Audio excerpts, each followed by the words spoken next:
Would you like to expand beyond your familiar horizons? Does the idea of stepping through a portal to a different dimension excite you? If so, then this podcast is for you. I Think I've Met You, but also know I haven't, is a Malbay Studios Style 13 production.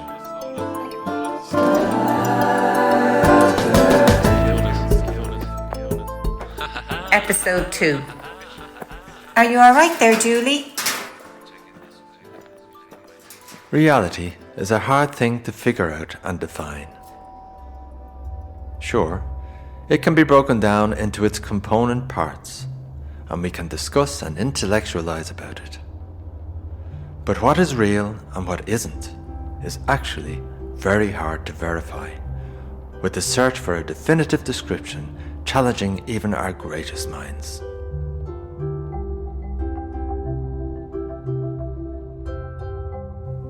In trying to prove that he actually existed, 17th century French philosopher and mathematician René Descartes came up with the phrase, "I think, therefore I am."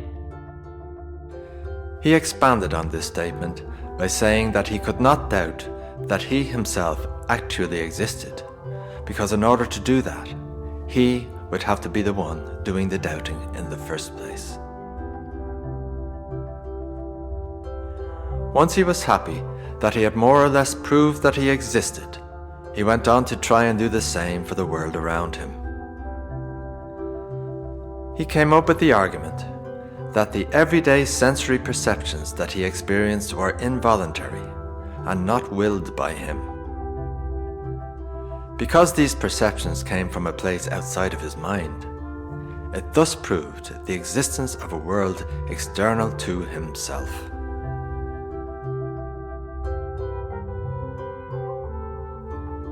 And so, is it possible to apply Descartes' statements to the multiple realities that Style 13 and its like offer us today? Does his reasoning still have a place in our many worlds' existence? Perhaps. The slogan, "I think, therefore I am, wherever I am doing the thinking," was the much lauded winning entry of a Descartes caption competition in the recently launched Any Portal in a Storm magazine. The phrase and its slight addendum seems to have satisfied many fans of the old philosopher's work, and the growing view is that his best known pronouncement does in fact hold true, irrespective of the emergence of parallel dimensions and alternate realities.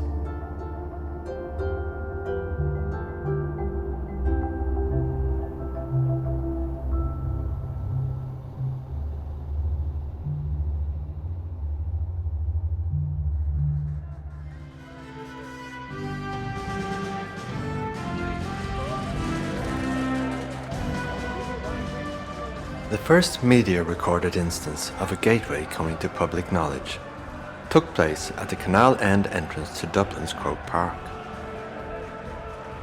The event being hosted there on that day was the 2011 All-Ireland Gaelic football final between teams representing Kerry and Dublin.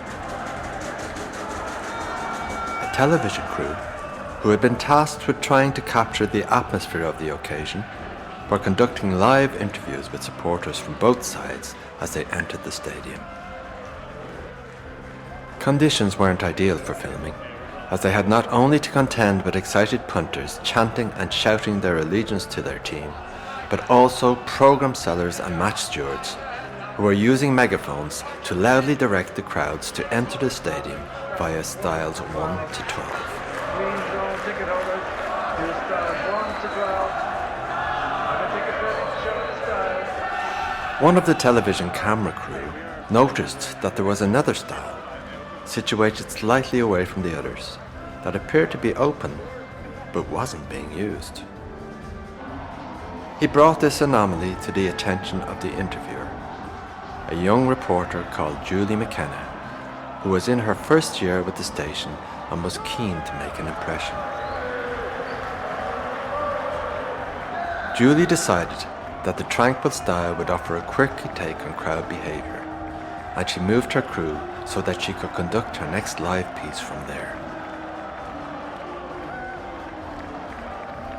A father and daughter were the first to step into the booth and produce their tickets. They pushed through the turnstile and were immediately accosted by the waiting TV crew and its very enthusiastic reporter. Hi guys! So, why did you choose to step through Style 13 when nobody else appears to be doing so? Oh yeah, well, we just, we saw the gate was there and thought that it led to the same place as all the others, but well, maybe I was wrong. This is Croke Park, isn't it? I can assure you you've come to the right place. I see you're supporting the underdogs today. Kerry are hot favourites to win the game. Do you think the Dubs can do it? Well, they certainly have to play out of their skin. But anything can happen on the day, can't they? I mean, it's the final. The sun is shining and we don't even have the queue to get in. Lucky style, lucky day, so to speak. Yeah, exactly. Okay, well there you have it. It may not exactly be scientific, but the Style 13ers have spoken and apparently change is in the air and it's Dublin to win today.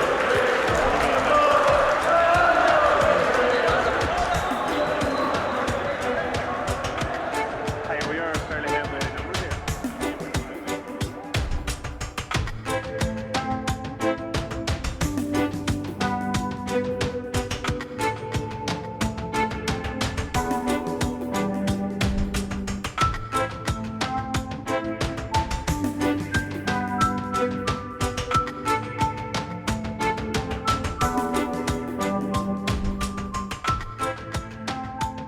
Prominent scientists and physicists are often called upon to give their opinion on the validity of the Style 13 phenomenon.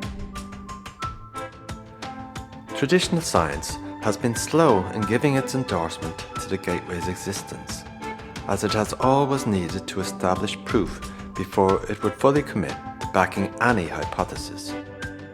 But they are slowly coming around to the idea.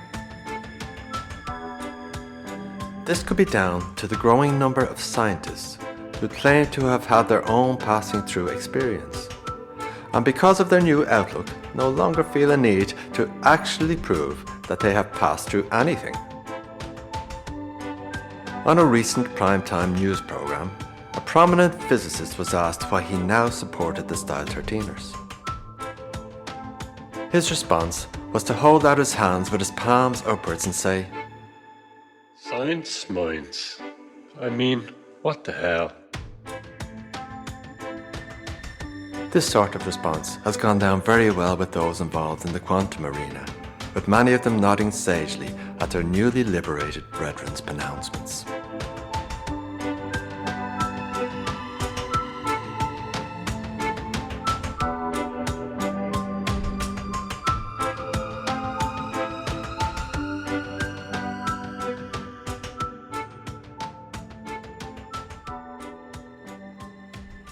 Dublin were victorious that day in 2011. History was made when the winning point was scored by their goalkeeper, the first time this had ever happened in a final.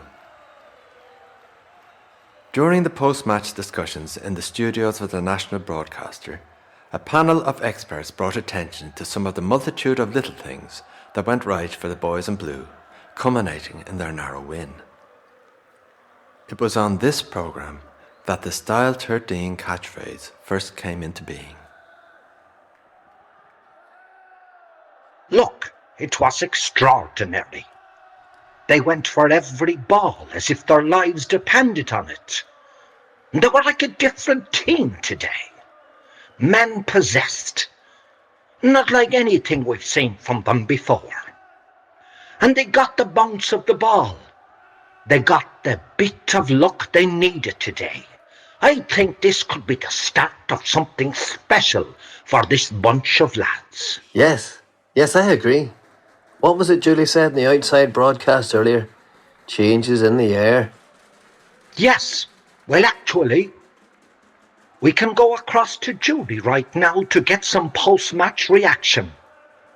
Are you with us there, Julie? Hello? Hi, Michael. Yes, great excitement here. And a lot of euphoric Dublin fans. It was a fantastic match. It was a great win for Dublin, and I think even the Kerry fans won't begrudge them this one. That's the last one they're getting. We'll be back again next year. Up the kingdom. Yeah. Well, Julie, we all agree here that it has been one of the best finals in many years. Dublin surprising us with their attitude and drive. I imagine even their own supporters didn't expect such a display from them. No, Michael. Most people I've spoken to expected a Kerry win, but if you recall, there were some who forecast it would be Dublin's day, and coincidentally I bumped into them again, our Style 13ers, Aoife and Pat. What a game. You have to be happy with that result. Yes, we are thrilled. It was an amazing performance, and I can't believe we were here to see it. See these tickets? I had to smother me granny to get them, but it was worth it. And I'm only messing, I love me granny. Well, the joys of live television. I'm sure that was a joke and his granny is unharmed. Hopefully, anyway. Will somebody check on that woman? So, Aoife, this was your first time at a final. Maybe you brought the luck with you today. Maybe, yeah. What was it you said to my dad before the match? Lucky style, lucky day? Oh, that's right, the Style 13 effect. Oh, that's strange. I could have sworn. Are you still with us, Julie? Yes, sorry, Michael. I just got a little, I really thought we were conducting our piece from the same area as before the game. Style 13 was just over there. I just thought it doesn't seem to be there now. Are you okay there, Julie? Sorry, we must be in a different place, I guess. Anyway, whatever, or wherever we are, Dublin are the new All-Ireland champions. Back to you in the studio.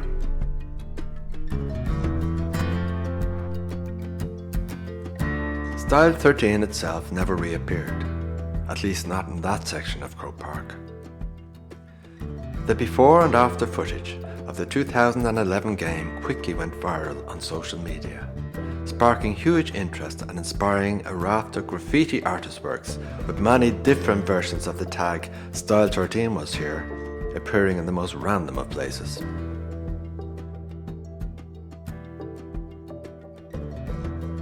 Julie McKenna soon left mainstream broadcasting, going on to write a book about her search for the missing gateway and producing the now hugely successful Style 13 podcast.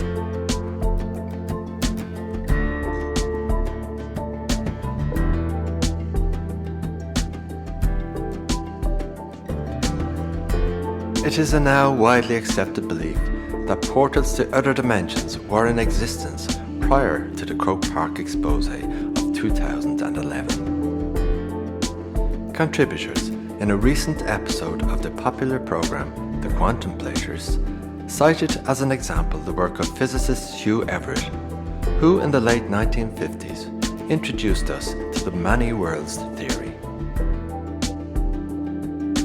This theory says a new world is created every time we make a choice or decision, allowing another you to go forward in a newly created parallel world, whilst the version of you remains in our world, unaware that a split has taken place. The host of the program, Ivor Naidea, put it this way. Think about all the little decisions you made to get you here to the studio. How did you travel? Car? Train? Bus? Who did you interact with? If you had left your home 10 minutes earlier or later, how might that have changed your life? You're here now, but how many yous are still on the bus?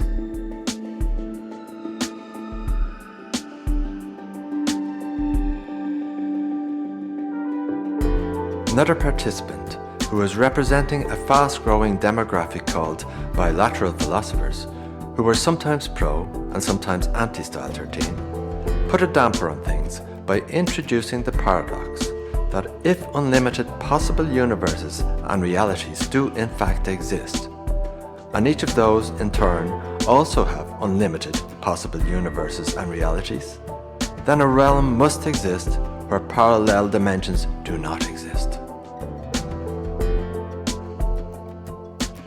Historically, philosophers haven't been great supporters of the multiple dimension theory, with the likes of Aristotle rejecting the possibility of multiple worlds.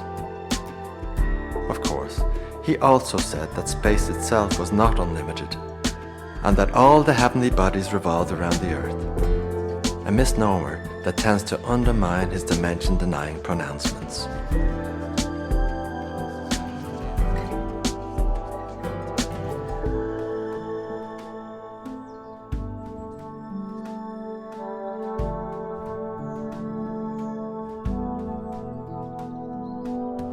So is the existence of the gateway a physical thing?